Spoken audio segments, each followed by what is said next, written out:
Hi everybody, thank you. Great discussion. Now I blanked. My question is completely gone. No, just kidding.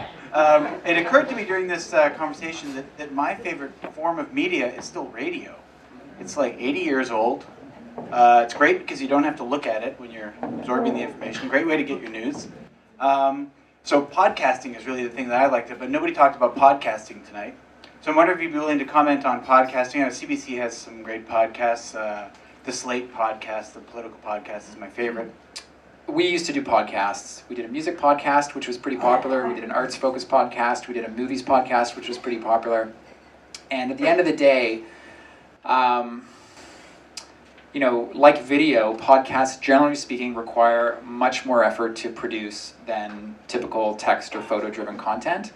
And they are much more difficult to monetize, meaning get advertisers interested in sponsoring them. So why don't we do podcasts anymore?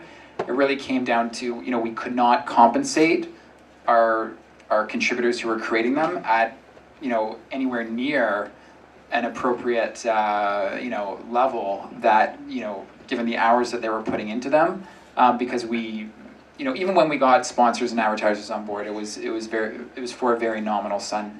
We just found that advertisers were not interested in the medium, and I suspect, the CBC has, you're working with two different funding models, right? When you have the privilege of getting money from taxpayers, you can spend a lot of resources on a podcast like CBC Radio 3, which you're not monetizing. Well, they're making it anyway. Yeah, exactly. So, but for a for a media company that operates outside of that model, it's almost, unless you want to run it as a loss leader for some reason, it's almost impossible to sort of justify doing.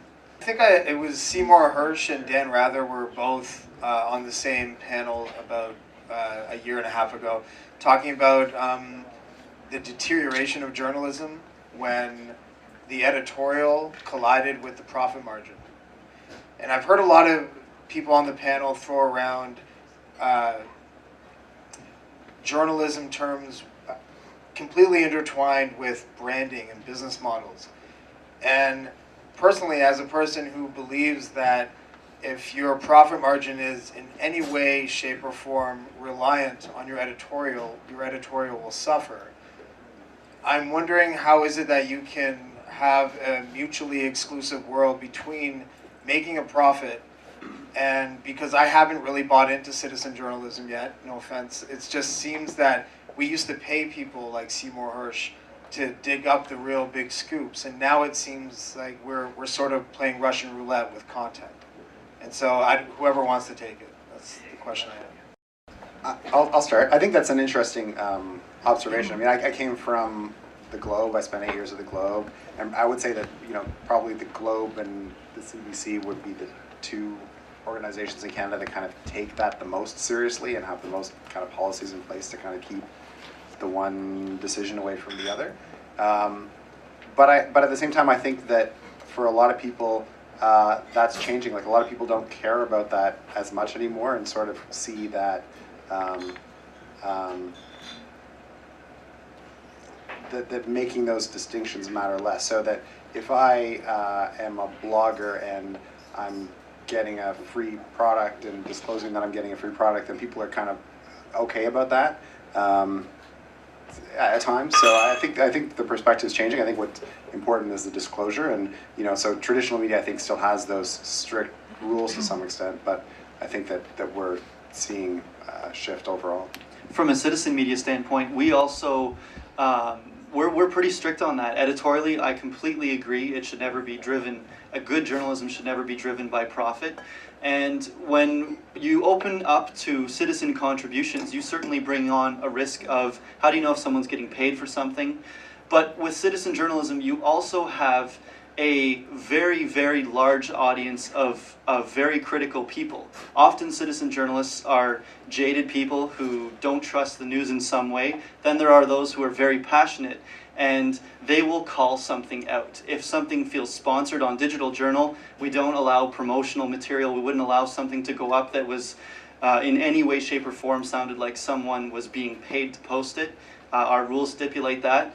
And in terms of divorcing the two as a business, you certainly have to monetize it to grow and to develop. But when you have a background in journalism and you understand your product is information, I think anyone in media would say that they don't let the two come near each other. And I think that it's often a view the public holds that I'm not sure is always fair. It certainly does happen at some organizations, but there are many, the true lifers in journalism would say, and anything they're involved in, they would never let it happen. I just want to know how you handle the fact-finding Sure. verification for 140 writers, which eclipses, I think, any major paper. We do. We have contributors in 140 countries. What we do is we impose and bring in a lot of traditional elements to media. We have an assignment desk that will drive people to stories that are important to cover. And anything that comes in that's original, where someone is quoting something, someone's citing a fact, someone's on the ground reporting, we actually call, and we have built into our system, they check boxes off, things that the average person, the reader, would never see. And if something is marked as special, our team will call, will ask sources, did you say this? Are these facts true? Things that an editor in a newsroom would do, and something that we think distinguishes digital journal. In citizen journalism in general, you have to be able to trust it. News, you have to be able to trust.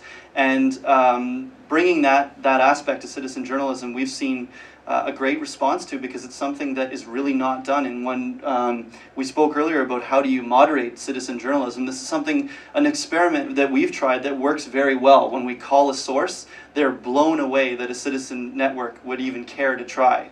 Often we have not had any experiences where someone was misquoted, and that editorial step is important in any newsroom.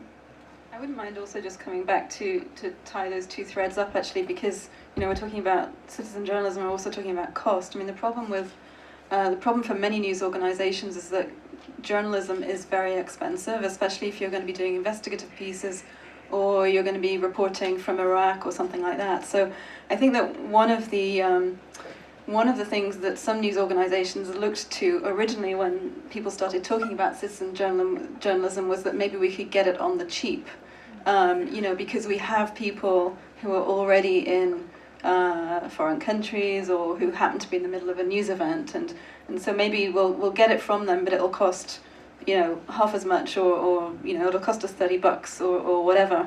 But I think that really hasn't come to pass, because one of the the volume of it, really, because one of the things that certainly Now Public considered was basically being able to spread people out all the way around the world in order basically to be this next generation Reuters on the ground. But to replicate Reuters on the ground, the issue that you face is being able to call on all those people in the same way you would do a journalist, expect them to go into the path of danger, probably, go in, report something, report it fairly and accurately in a timely manner, and do it basically for free or for not very much money. So I think, in that respect, citizen journalism hasn't come to replace what is very expensive reporting.